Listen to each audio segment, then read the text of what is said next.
Bom dia! Está na hora de termos 5 minutos com Deus e que a paz do Senhor que excede todo entendimento esteja sobre a sua vida, sua casa, sua família e que essa mesma paz seja o árbitro do Senhor no seu coração para a realização dos seus sonhos, planos e projetos. Amém? Hoje eu quero fazer um paralelo da nossa vida, da nossa história, com um episódio que está anotado, registrado para nós no livro de Atos, no capítulo 27. Nós vamos falar apenas do versículo 10 ao versículo 13, mas a história decorre em todo o capítulo e eu te convido a fazer essa leitura depois.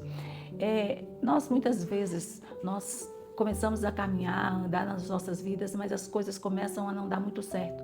E a gente às vezes não tem maturidade ou não tem o conhecimento suficiente de Deus para ir até onde Ele está, para buscar direção, para saber o que nós podemos fazer, o que não podemos fazer. E insistimos em caminhar com os nossos pés e nossas próprias forças.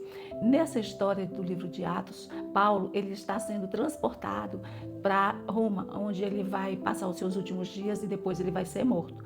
Então Paulo ele está indo de navio, quando de repente ele é avisado por Deus de que vai haver uma grande tempestade. Então o que Paulo faz? Paulo vai procurar o capitão do navio e vai falar com ele, olha, vai ter uma grande tempestade e não convém que a gente siga a viagem, é melhor a gente ficar quieto aqui. E aí o que acontece? Esse capitão ele vai dar ouvido a outras pessoas, ao dono do navio, a outras pessoas, e ele decide andar e seguir nessa viagem, nessa empreitada. E vai acontecer que vai vir uma tempestade muito grande e eles o navio vai a pique e vão perder tudo que tem. E o Senhor diz a eles, olha, vida nenhuma vai se perder, mas o resto perde tudo. Então tudo se perdeu e a vida foram poupados, porque Deus tinha um propósito na vida de Paulo. Paulo não ia morrer naquele lugar. Deus tinha um propósito na vida de Paulo. A gente aprende que Deus tem um propósito para as nossas vidas. E quando nós entendemos o propósito de Deus, nós vamos caminhar rumo ao que o Senhor tem para nós. E as coisas que são percalços, que são dificuldades, que são empecilhos, o Senhor mesmo, Ele já dá um jeito de resolver para que a gente possa caminhar rumo a esse propósito que ele tem. Então Paulo, ele passa por um naufrágio, mas o naufrágio não é por morte. Ele vai ser picado por uma cobra, mas não é para a morte, porque Deus tinha propósito na vida de Paulo. Ele tem um propósito na sua vida, ele tem um propósito na minha vida também.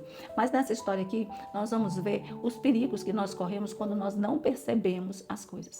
A primeira coisa é que esse homem que tinha a capacidade, o poder de resolver o que é que ele faria, ele começou a ouvir um e ouvir o outro. E nisso daí ele toma a decisão errada.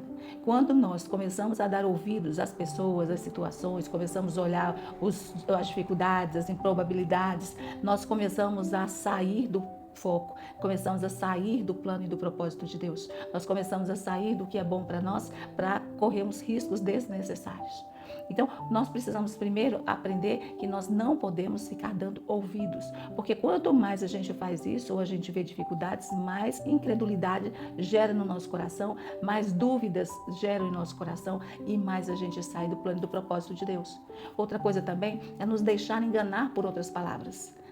Às vezes as pessoas vão falar, às vezes as situações vão aparecer, mas nós estamos convictos. Então isso não vem nos afetar.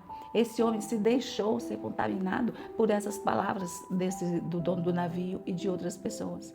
Porque ele, um homem do mar, ele teria autoridade para falar assim, olha, não dá para ir, nós vamos correr riscos, não dá para ir, mas você vai. Assim, eu não vou, então você pega seu navio e vai você.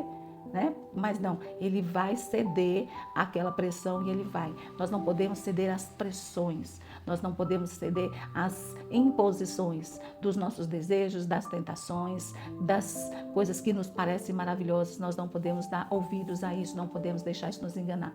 A terceira coisa que a gente vê é que ele parou para prestar atenção no que aquele povo falava. Nós não podemos parar para prestar atenção, porque se nós paramos para prestar atenção nessas pessoas, nós vamos nos perder. Mas, por outro lado, nós devemos estar atentos, sim, atentos aos alertas e aos sinais, ao que o Senhor nos mostra, ao que pessoas que são de bem conversam conosco, que são enviadas de Deus, para que a gente comece a ponderar. Paulo falou, mas eles não ouviram. Mas o outro, quando fala, eles ouvem. E aí acontece a tragédia. Nós precisamos estar alertas aos sinais. Precisamos estar despertos para o que o Senhor nos mostra. E aí o que acontece? Por fim, eles já estão em alto mar, vem a tempestade, começa a bater o navio, começa a descarregar, jogar as coisas no mar.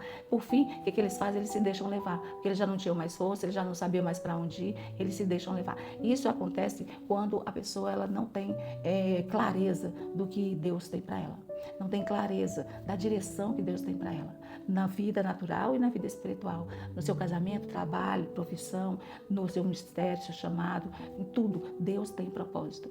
E quando a pessoa não ouve a Deus, depois o cansaço é tão grande que ela já está assim, já não tem mais força, não tem mais nada, ela vai caminhando de qualquer jeito. E aí o que acontece? Por fim, a destruição.